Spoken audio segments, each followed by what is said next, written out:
Hi everyone, this is Danielle Harper Scott, and this is my week 3 discussion board post. It is pretty late, but it's just been a really rough couple of weeks for me, balancing some of my deadlines at work and trying to get my project to Planning Commission. I've been staying pretty late at work. I know you all understand balancing work and school, but I am just now able to start catching up, and here is my week 3 post. So in chapter 4 of the text, it discussed the topic of mediation and how ever since the 70s, the number of cases that go to trial are actually decreasing, and more cases are being settled outside of court. So even the Fortune 500 companies are utilizing mediation as a means to settle or manage disputes and reach agreements. The textbook discussed some of the principles that facilitate successful mediators, including qualities such as impartiality or fairness, empathy, the ability to effectively ask clarifying questions, having a reputable reputation, confidentiality, and processing skills. So chapter 4 also referenced Lanzenberger when discussing characteristics of mediators. So Lanzenberger found that there are specific traits that successful mediators possess, and that included the ability to have an appropriate sense of humor, the ability to act unobstructively to conflict, and the ability to create a perception of being with and having a persistence and patience and specific knowledge of the subject area which they're being the mediator for.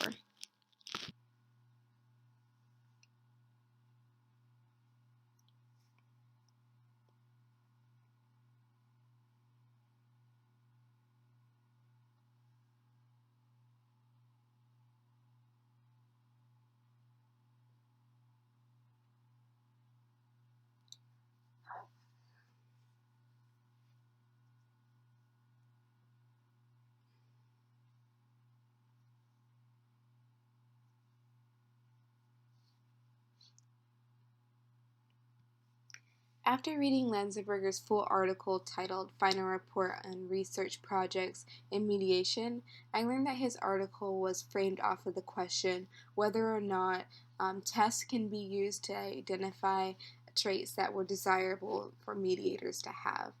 So Lanzenberger's research aimed to find out the traits that were desirable in mediators. He wasn't really concerned about who had them and who didn't, but simply what those traits were. So to discover what these traits were, Lanzenberger used mediator officials, union officials, and lawyers with extensive experience and backgrounds in mediation. They were asked to describe the professional behaviors of a person who they thought were good mediators. So the results revealed a top 10 qualities. So the top 10 qualities included originality of ideas, a sense of appropriate humor, abilities to act unobstructively, and the capacity to be one of or having that informal feel, the ability to inspire respect of authority, the willingness to be a vigorous salesperson when the situation required it, control over the feelings, a positive attitude, and a persistence and patience, the ability to understand quickly and the complexity of a dispute, and having that knowledge of labor relations. So Lanzenberger also tested whether or not the mediator participants possessed these traits, or could they be identified by others by the top 10 traits. So to test the idea, Lanzenberger asked raters to rank order mediators that they knew for each trait separately. So then Lanzenberger analyzed the results to determine if separate scales really measured separate abilities. So in other words, if a mediator was ranked high in one scale, was he ranked high on others as well? Next, I looked at an article titled "Five Elements of Mediation," rated which as high referenced on Lanzenberger's one scale. article. Did This tend article aimed to be rated contribute high to on find all others as well. a way to be more But consistent ultimately, and effective Lanzenberger's in study selecting revealed and that trading tests mediators. cannot be The used purpose to of the study determine was to discover what constituted effective performance. who a So successful ultimately, the mediator was results of going the to be. study were However, suggested it did rather indicate than that conclusive. it could So increase there the were no likelihood concrete of evidence to selecting link the the right two. person. So now the study is more subjective rather than conclusive. So studies indicated that mediation can be divided into 5 skill-based elements. So that included investigation, empathy, persuasion, invention, and distraction.